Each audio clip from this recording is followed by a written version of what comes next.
P V Anvar ഇപ്പോൾ വാർത്താ സമ്മേളനം നടത്തിയിരിക്കുകയാണ്. എം വി ഗോവിന്ദന് മറുപടിയുമായുമാണ് പി വി അൻവർ ഇപ്പോൾ വാർത്താ സമ്മേളനം നടത്തിയിരിക്കുന്നത്. താൻ പാർട്ടിയെ ദുർബലപ്പെടുത്തിയിട്ടില്ലെന്നും പോലീസാണ് ഈ പാർട്ടിയെ ദുർബലപ്പെടുത്തിക്കൊണ്ടിരിക്കുന്നതെന്നും തീപ്പന്തമായി താൻ കത്തിജ്വലിക്കുമെന്നാണ് ഇപ്പോൾ പി വി അൻവർ പറഞ്ഞിരിക്കുന്നത്. വിശദാംശങ്ങളുമായി അതുല്യ ചേരുകയാണ്. അതുല്യ, ഇപ്പോൾ പി വി അൻവർ പറഞ്ഞിരിക്കുന്നു താൻ തീപ്പന്തമായി കത്തിജ്വലിക്കുമെന്നും മാത്രമല്ല താൻ സാധാരണ പാർട്ടി പ്രവർത്തകർക്കൊപ്പമാണെന്നും ഇനിയും അദ്ദേഹം വിമർശനങ്ങൾ തുടരുമെന്നാണ് പറഞ്ഞിരിക്കുന്നത്. എന്തെല്ലാമാണ് അൻവർ വാക്കുകളിൽ നിന്ന് വ്യക്തമാക്കുന്നത്? പി വി അൻവർ തന്നെ വാർത്താ സമ്മേളനം ആരംഭിച്ചത് തന്നെ പാർട്ടിയുമായി അല്ലെങ്കിൽ ഇടതുപക്ഷവുമായി അൻവറിന് ഇനി യാതൊരു ബന്ധവുമില്ല എന്ന എം വി ഗോവിന്ദന്റെ പ്രസ്താവനയുടെ ചുവട് പിടിച്ചുകൊണ്ടായിരുന്നു. താൻ അത്തരത്തിൽ പാർട്ടി വിട്ടു, പി വി അൻവർ പാർട്ടി വിട്ടു എന്ന് പി വി അൻവർ പറഞ്ഞിട്ടില്ല.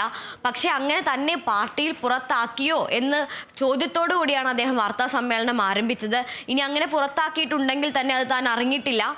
എം വി ഗോവിന്ദനെ പോലെ അദ്ദേഹം അങ്ങനെ അവസാനിപ്പിച്ചു എന്ന് പറഞ്ഞിട്ടുണ്ടെങ്കിൽ അവസാനിച്ചു കാണും. പക്ഷെ അതെല്ലാം തീരുമാനിക്കേണ്ടത് പാർട്ടിയും പാർട്ടി സെക്രട്ടറിയും എല്ലാം അല്ലേ എന്ന രീതിയിൽ മുനവെച്ച രീതിയിലായിരുന്നു അദ്ദേഹം പറഞ്ഞത്. പാർട്ടി വിടണം എന്ന് താൻ ഉദ്ദേശിച്ചിട്ടില്ല, പാർട്ടി വിടുമെന്ന് താൻ പറഞ്ഞിട്ടുമില്ല. മറിച്ച് ഇന്നലെ നടന്ന വാർത്താ സമ്മേളനത്തിൽ മാധ്യമങ്ങൾക്ക് ചോദ്യത്തിന് നൽകിയ ഒരു ഉത്തരത്തെ തെറ്റായി വ്യാഖ്യാനിച്ചാണ് അൻവർ പാർട്ടി വിട്ടു എന്നൊരു പ്രചാരണം ഉണ്ടായത് എന്നാണ് അദ്ദേഹം പറഞ്ഞത്. ഇന്നലെ പാർട്ടിയിൽ നിയമസഭാ സമ്മേളനത്തിൽ ഇടതുപക്ഷത്തിനൊപ്പം ഇരിക്കാൻ അനുവദിച്ചില്ലെങ്കിൽ എവിടെ ഇരിക്കും എന്ന് മാധ്യമങ്ങൾ ചോദിച്ചപ്പോൾ നടുവിലിരിക്കുമെന്നും, നടുവിലിരിക്കാൻ സ്പീക്കർ സമ്മതിച്ചില്ലെങ്കിൽ എവിടെ ഇരിക്കുമെന്ന് ചോദിച്ചപ്പോൾ തറയിലിരിക്കുമെന്നും അൻവർ പറയുകയുണ്ടായി. ആ പറഞ്ഞതിനെ തെറ്റായി വ്യാഖ്യാനിച്ചുകൊണ്ടാണ് അൻവർ പാർട്ടി വിട്ടു, പാർട്ടിക്കൊപ്പം ഇരിക്കില്ല, നിയമസഭാ കക്ഷി സമ്മേളനത്തിൽ പാർട്ടിക്കൊപ്പം പങ്കെടുക്കില്ല എന്ന രീതിയിലുള്ള പ്രചാരണം ഉണ്ടായത് എന്നാണ് പി വി അൻവർ ഇന്ന് വ്യക്തമാക്കിയത്. പാർട്ടിക്കെതിരായല്ല താൻ സംസാരിച്ചിരിക്കുന്നത്, പാർട്ടിക്കുള്ളിലെ പുഴുക്കുത്തുകൾക്കെതിരെയാണ്. പാർട്ടിയെ ദുർബലപ്പെടുത്താൻ ശ്രമിച്ചിട്ടില്ല, പാർട്ടിയിലെ പ്രവർത്തകരെ തള്ളി പറഞ്ഞിട്ടില്ല, അതിനൊരിക്കലും ശ്രമിക്കുകയുമില്ല എന്ന് തന്നെയാണ് അദ്ദേഹം ഇന്നും പറഞ്ഞത്.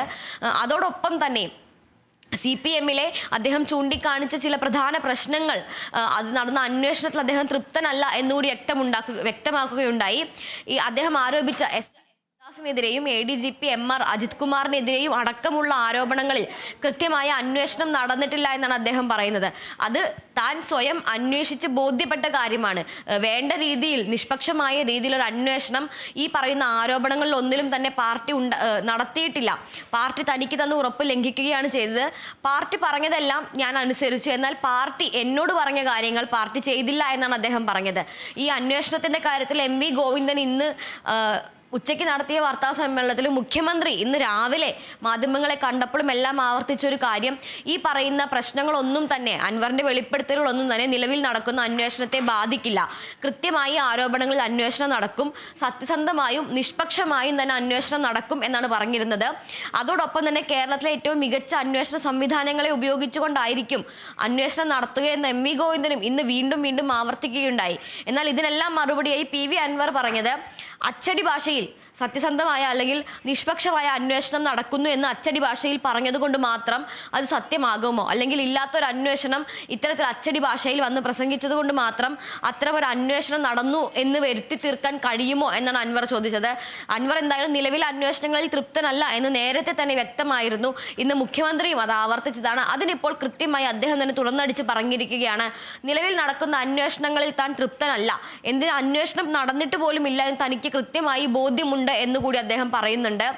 അതോടൊപ്പം തന്നെ പാർട്ടിയുടെ പതനത്തെക്കുറിച്ചാണ് അദ്ദേഹം മറ്റൊരു കാര്യം എടുത്തു പറയുന്നത്. പാർട്ടിക്ക് എതിരായാല താൻ പറയുന്നത്, മറിച്ച് പാർട്ടിക്ക് വന്ന ആ ഒരു ക്ഷയം അല്ലെങ്കിൽ ഒരു മൂല്യച്യുതിയെ കുറിച്ചാണ് അദ്ദേഹം പറഞ്ഞിട്ടുള്ളത്. പാർട്ടി ഓഫീസുകളിൽ പണ്ടെല്ലാം പാർട്ടി ഓഫീസുകൾ തുറന്നു കിടക്കുമായിരുന്നു. സാധാരണക്കാരായ ജനങ്ങൾ, ഏറ്റവും അടിസ്ഥാന വർഗത്തിൽപ്പെട്ടവർ മുതലുള്ള അധ്വാനിക്കുന്ന കർഷകർ അടക്കമുള്ള എല്ലാവരും പാർട്ടി ഓഫീസുകളിലാണ് അവരുടെ പ്രശ്നങ്ങളുമായി എത്തിച്ചേർന്നിരുന്നത്. ഏരിയ സെക്രട്ടറിമാർ, ലോക്കൽ സെക്രട്ടറിമാർ, ബ്രാഞ്ച് കമ്മിറ്റി മുതലായ ഇടങ്ങളിലാണ് അവർ അവരുടെ പ്രശ്നങ്ങൾ, പോലീസുമായി ബന്ധപ്പെട്ട പ്രശ്നങ്ങൾ, അനാവശ്യമായ വഴക്കുകളുമായി ബന്ധപ്പെട്ട പ്രശ്നങ്ങൾ തുടങ്ങിയ എല്ലാ പ്രശ്നങ്ങളുമായും അവർ സഖാക്കളുടെ അടുത്തെത്തിയിരുന്ന ഒരു കാലമുണ്ടായിരുന്നു. ഒരാളുടെ ഒരു ആവശ്യത്തിന് വേണ്ടി പോലീസ് സ്റ്റേഷനിൽ കയറി ചെന്ന് എന്താണ് വിഷയം എന്ന് ചോദിക്കാൻ കഴിഞ്ഞിരുന്നു. എന്നാൽ ഇന്ന് അതിനൊന്നും കഴിയാതായി. നാട്ടുകാർക്കിടയിൽ ആ ഒരു വിശ്വാസം ഇല്ലാതാക്കിയത് മുഖ്യമന്ത്രിയുടെ അല്ലെങ്കിൽ ആഭ്യന്തര വകുപ്പിന് കീഴിലുള്ള പോലീസ് രാജാണ് ആ ഒരു സ്ഥിതി വരുത്തിയത്. ജനങ്ങൾ ഇപ്പോൾ പാർട്ടി ഓഫീസിലേക്ക് വരാതായി, നേതാക്കന്മാരെ വിശ്വാസം വിശ്വാസമില്ലാതായി. ലോക്കൽ സെക്രട്ടറി അല്ലെങ്കിൽ ലോക്കൽ കമ്മിറ്റിയിലുള്ള അംഗങ്ങളെ പോലും അവർക്ക് കണ്ടാൽ തിരിച്ചറിയാതായി. ഇത്തരത്തിൽ പാർട്ടി സാധാരണക്കാരായ ജനങ്ങളിൽ നിന്ന് അകന്നു എന്നാണ് അദ്ദേഹം പറയുന്നത്. ആ ഒരു അകൽച്ചയ്ക്ക് കാരണമായത് പോലീസിന്റെ അനാവശ്യ കടന്നുകയറ്റവും പോലീസിനെ നിയന്ത്രിക്കാൻ കഴിയാത്ത ആ ഒരു സ്ഥിതിവിശേഷവുമാണ് എന്നുകൂടി അദ്ദേഹം പറയുന്നു. താൻ എന്നും സാധാരണക്കാരുടെ ഒപ്പം തന്നെയാണ് നിൽക്കുന്നത്, സാധാരണക്കാരുടെ പ്രശ്നങ്ങളാണ് താൻ ഇപ്പോഴും ഉന്നയിക്കുന്നത്. ഇപ്പോൾ ഇത്തരത്തിൽ വെളിപ്പെടുത്തലുകൾ നടത്താനും പാർട്ടിക്കുള്ളിൽ ഇങ്ങനൊരു പ്രശ്നമുണ്ട് എന്ന് തുറന്നു പറയാനും കാരണം അദ്ദേഹം ജനങ്ങളുടെ ഒപ്പമാണ് എന്നതുകൊണ്ടാണ് എന്നുകൂടി അദ്ദേഹം പറയുന്നു. ഈ പറഞ്ഞ കാര്യങ്ങളെല്ലാം വെളിപ്പെടുത്തിയ പാർട്ടിക്കുള്ളിൽ നടക്കുന്ന പ്രശ്നങ്ങൾ അല്ലെങ്കിൽ പാർട്ടിക്കെതിരായ വിമർശനങ്ങൾ ഏറ്റുപറഞ്ഞതാണ് PV അൻവർ ചെയ്ത തെറ്റ് എന്നുണ്ടെങ്കിൽ ആ തെറ്റ് ഇനിയും തുടരും. ഏറ്റുപറച്ചിലുകളും പറച്ചിലുകളും ഇനിയും തുടരും എന്ന് തന്നെയാണ് അദ്ദേഹം വാർത്താ സമ്മേളനത്തിൽ വ്യക്തമാക്കിയത്. അത് വളരെ കണിശതയോടുകൂടി തന്നെ വളരെ ഉറപ്പിച്ചുകൊണ്ട് തന്നെ അദ്ദേഹം പറഞ്ഞത് ഇനിയും ഏറ്റുപറച്ചിലുകൾ തുടരുമെന്ന്. അതോടൊപ്പം തന്നെ പാർട്ടിക്കുള്ളിലുള്ള പ്രശ്നങ്ങളെ കുറിച്ച് പറയുന്നതിനോടൊപ്പം തന്നെ അദ്ദേഹം ഒരു പക്ഷേ പുതിയൊരു പാർട്ടിയെ കുറിച്ചുള്ള സൂചനകൾ നൽകുന്നുണ്ടായിരുന്നു. താൻ എന്തായാലും ഇവിടം കൊണ്ട് അവസാനിപ്പിക്കാൻ ഉദ്ദേശിക്കുന്നില്ല, ജനങ്ങൾ തനിക്കൊപ്പമുണ്ട്. ജനങ്ങളുടെ അഭിപ്രായം പറഞ്ഞു വരുമ്പോൾ അല്ലെങ്കിൽ ജനങ്ങൾ, സാധാരണക്കാരായ പാർട്ടി പ്രവർത്തകർ ഇവരെല്ലാമായി തനിക്കുള്ള അത്ര ബന്ധം പോലും ഇന്ന് പാർട്ടിക്കില്ല എന്നാണ് അദ്ദേഹം പറയുന്നത്. ഓരോ ഇടത്തും ലോക്സഭാ തിരഞ്ഞെടുപ്പ് എന്ന് പറയുന്നത് ഇതിനേറ്റ ഒരു അടിയാണ്, അല്ലെങ്കിൽ ഇത്ര കാലത്തെ പ്രവർത്തനങ്ങൾക്ക് ഏറ്റ ഒരു തിരിച്ചടി അല്ലെങ്കിൽ ഒരു പാഠമാണ് ലോക്സഭാ തിരഞ്ഞെടുപ്പിലെ തോൽവി. എന്നാൽ അതിനെക്കുറിച്ച് വിശദമായി വിലയിരുത്താൻ പോലും പാർട്ടി നേതൃത്വമോ പാർട്ടിയോ തയ്യാറായില്ല എന്നാണ് അദ്ദേഹം പറയുന്നത്. വടകരയിൽ KK ശൈലജ ടീച്ചറെ പോലെ ഇത്ര വളരെയധികം ജനപ്രീതിയുള്ള ഒരു സ്ത്രീ തോൽക്കാൻ കാരണം അത് അവരുടെ കഴിവുകേട് കൊണ്ടല്ല, മറിച്ച് പാർട്ടിയോടുള്ള വിരോധം എന്ന ഒറ്റ കാരണത്താൽ മാത്രമാണ് KK ശൈലജ ടീച്ചർ തോറ്റത് എന്നാണ് അദ്ദേഹം പറയുന്നത്. KK ശൈലജ ടീച്ചറുടെ കാര്യം മാത്രമല്ല, സംസ്ഥാനത്തുടനീളം ജയിക്കുമെന്ന് 100% ഉറപ്പുണ്ടായിരുന്ന പല സ്ഥാനാർത്ഥികളും തോൽക്കാൻ കാരണം പാർട്ടിയോടുള്ള വിരോധം ഒന്നുകൊണ്ട് മാത്രമാണ് എന്നാണ് അദ്ദേഹം പറയുന്നത്. എന്നാൽ അതിനെ വിശദീകരിക്കാൻ പാർട്ടി തയ്യാറായില്ല. അതാതിടങ്ങളിലെ ബ്രാഞ്ച് കമ്മിറ്റി മുതൽ ഏറ്റവും താഴെ തട്ടിലുള്ള ആദ്യ ഘടകങ്ങളായ ലോക്കൽ കമ്മിറ്റി ഘടകം മുതൽ വിളിച്ചു വരുത്തിക്കൊണ്ട് എവിടെയാണ് തെറ്റുപറ്റിയത്, എന്തുകൊണ്ട് വോട്ട് ലഭിച്ചില്ല, ഈ വോട്ടിന് കിഴിവ് വന്ന വോട്ടുകൾ നമ്മുടെ പാർട്ടിയിലെ ആളുകളുടേത് തന്നെയാണോ, ഇത്തരത്തിലുള്ള ഒരു വിശദീകരണം ചോദിച്ചിരുന്നെങ്കിൽ വളരെ സാധാരണക്കാരായ ആളുകൾ തുറന്നു പറയുമായിരുന്നു പാർട്ടിയോടുള്ള വിരോധം കൊണ്ടാണ് ഇവർക്ക് വോട്ട് ചെയ്യാതിരുന്നത്. അത്തരത്തിലൊരു നീക്കം ഉണ്ടായില്ല എന്നാണ് PV അൻവർ MLA പറയുന്നത്. ഒരു സാധാരണക്കാരനായ അദ്ദേഹം തന്നെ സ്വയം വിശേഷിപ്പിക്കുന്നത് വെറും ഒരു ഏഴാംകൂലിയായ ഞാൻ നടത്തിയ അന്വേഷണത്തിൽ വരെ ഇക്കാര്യങ്ങൾ മനസ്സിലായി എന്നാണ്. അതോടൊപ്പം തന്നെ വലിഞ്ഞു കയറി വന്ന ഒരു കോൺഗ്രസ്സുകാരൻ ഈ പാർട്ടിക്ക് വേണ്ടി കാണിക്കുന്ന താല്പര്യം പോലും പാർട്ടി സ്വയം കാണിക്കുന്നില്ലല്ലോ എന്നുകൂടി അദ്ദേഹം ഒരു വിമർശനം ഉന്നയിക്കുന്നുണ്ടായിരുന്നു. ഇതുകൊണ്ടെല്ലാം തന്നെയാണ് പാർട്ടിക്കെതിരെ താൻ തുറന്നു പറയാൻ ഇനിയും തുറന്നു പറയുമെന്ന് പറയുന്നതും അതുകൊണ്ട് തന്നെയാണ് എന്ന് അദ്ദേഹം പറയുന്നുണ്ട്. അതേസമയം മലയോര മേഖലയിലെ പ്രശ്നങ്ങളിൽ താൻ ഇനി ശ്രദ്ധ കേന്ദ്രീകരിക്കാൻ പോവുകയാണ്. പ്രത്യേകിച്ചും വടക്കൻ മലബാറിലെ സാധാരണക്കാരായ ആളുകളുടെ പ്രശ്നങ്ങളിലും മലയോര മേഖലയുടെ പ്രശ്നങ്ങളിലും ശ്രദ്ധ കേന്ദ്രീകരിക്കാൻ പോവുകയാണ്.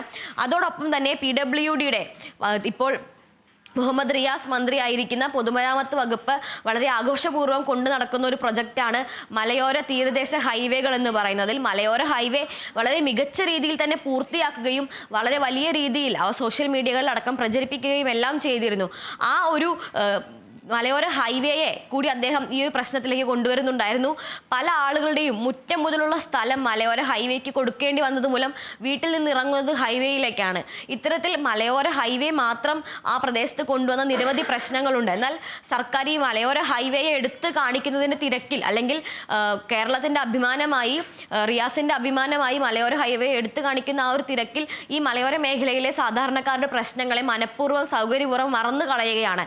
അതുകൊണ്ടെല്ലാം തന്നെ മലയോര മേഖലയിലെ ആളുകളുടെ പ്രശ്നങ്ങളിലേക്ക് താനിനി ഇറങ്ങാൻ പോവുകയാണ്. തന്റെ പ്രവർത്തന മണ്ഡലം ഒരു പ്രധാനപ്പെട്ട ഒരു കാര്യമെന്ന് പറയുന്നത്, അതായത് ജനങ്ങൾ ഒപ്പമുണ്ടെങ്കിൽ പുതിയ പാർട്ടിയെ കുറിച്ച് ആലോചിക്കുമെന്നാണ്. നേരത്തെ ഞായറാഴ്ചയാണ് പൊതുസമ്മേളനം വിളിക്കാൻ അദ്ദേഹം ഉദ്ദേശിച്ചിട്ടുണ്ടായിരുന്നത്. എന്നാൽ തിങ്കളാഴ്ചയാണ് പൊതുസമ്മേളനം എന്നുള്ള റിപ്പോർട്ടുകളാണ് ഇപ്പോൾ വന്നുകൊണ്ടിരിക്കുന്നത്. തിങ്കളാഴ്ചത്തെ പൊതുസമ്മേളനത്തിൽ പുതിയ പാർട്ടിയെക്കുറിച്ചുള്ള എന്തെങ്കിലും സൂചനകൾ, പ്രഖ്യാപനങ്ങൾ, അത്തരം എന്തെങ്കിലും കാര്യങ്ങൾ അദ്ദേഹം വാർത്താ സമ്മേളനത്തിൽ പറയുകയുണ്ടായോ? തീർച്ചയായും PV അൻവർ അദ്ദേഹം ഇന്നും ഇത്രയധികം ആത്മവിശ്വാസത്തോടെ പറയുന്നുണ്ടായിരുന്നു. നിലവിൽ പാർട്ടിയെക്കാളും നാട്ടുകാരുമായി ബന്ധം തനിക്കുണ്ട്. അതായത് ഒരു വ്യക്തി എന്ന നിലയിൽ PV അൻവറിന് നാട്ടുകാരുമായി പാർട്ടിക്കുള്ളതിനേക്കാൾ ബന്ധമുണ്ട്. തനിക്ക് അവരെ കൂടുതൽ നന്നായി അറിയാം. ഈ പറയുന്ന സാധാരണക്കാരായ ഭൂരിപക്ഷം വരുന്ന സാധാരണക്കാരായ ജനങ്ങൾക്ക് വേണ്ടത് എന്താണ്, അവരുടെ ആവശ്യങ്ങൾ എന്താണ്, അവരുടെ പ്രശ്നങ്ങൾ എന്താണ്, അവർക്ക് പ്രശ്ന പരിഹാരമായി അവർ ആഗ്രഹിക്കുന്നത് എന്താണ് എന്നുള്ള കാര്യങ്ങൾ തനിക്ക് വ്യക്തമായി അറിയാമെന്നും അതുകൊണ്ട് തന്നെ തനിക്കൊപ്പം ഈ പറയുന്ന ജനങ്ങൾ ഉണ്ടാകുമെന്ന ആത്മവിശ്വാസം അദ്ദേഹം പ്രകടിപ്പിക്കുകയുണ്ടായി. ഇത്തരത്തിൽ താൻ ഒറ്റയ്ക്ക് ഇറങ്ങുമ്പോൾ തനിക്കൊപ്പം ഈ ജനങ്ങൾ ഉണ്ടാകുമെന്ന ആത്മവിശ്വാസം അദ്ദേഹം പ്രകടിപ്പിക്കുന്നതിലൂടെ പുതിയൊരു സംഘടനയുടെ രൂപീകരണത്തിലേക്കുള്ള ഒരു സൂചന കൂടിയാണ് അദ്ദേഹം നൽകുന്നത് എന്ന കാര്യം ഏറെക്കുറെ വ്യക്തമാണ്. ഔദ്യോഗികമായ ഒരു പ്രഖ്യാപനമൊന്നും വന്നിട്ടില്ലെങ്കിൽ പോലും ഈ ഒരു പൊതുസമ്മേളനം വിളിക്കുകയും അതിൽ ഇത്തരത്തിൽ തൻ്റെ ഭാഗം വിശദീകരിക്കുകയും ജനങ്ങളോടുള്ള ഈ തനിക്ക് ജനങ്ങളെയും ജനങ്ങൾക്ക് തന്നെയും മനസ്സിലാകും എന്നുള്ള ആ ഒരു പരാമർശവും എല്ലാം കൂട്ടിച്ചേർക്കുമ്പോൾ പോലും നമുക്ക് അദ്ദേഹം ഒരു പക്ഷേ മറ്റൊരു സംഘടനയുടെ രൂപീകരണത്തിലേക്ക് പോകാം. അതല്ലെങ്കിൽ ഇടതുപക്ഷ നയങ്ങൾ വെച്ചു പുലർത്തുന്ന ഇടതുപക്ഷവുമായി അല്ലെങ്കിൽ ഇടതുപക്ഷത്തിൻ്റെ അതേ പ്രത്യയശാസ്ത്രം കൈക്കൊള്ളുന്ന പ്രത്യയശാസ്ത്രം വെച്ചു പുലർത്തുന്ന മറ്റൊരു ഘടകമായോ അല്ലെങ്കിൽ മറ്റൊരു പാർട്ടി തന്നെയായോ അദ്ദേഹം മാറാനുള്ള സാധ്യത എന്തായാലും തള്ളിക്കളയാനാകില്ല. അതിൻ്റെ സൂചനകളെല്ലാം തന്നെ അദ്ദേഹം ഇന്നത്തെ വാർത്താ സമ്മേളനത്തിലും നൽകിയിട്ടുണ്ട്. അനുപ്രിയ. ശരി അതുല്യ.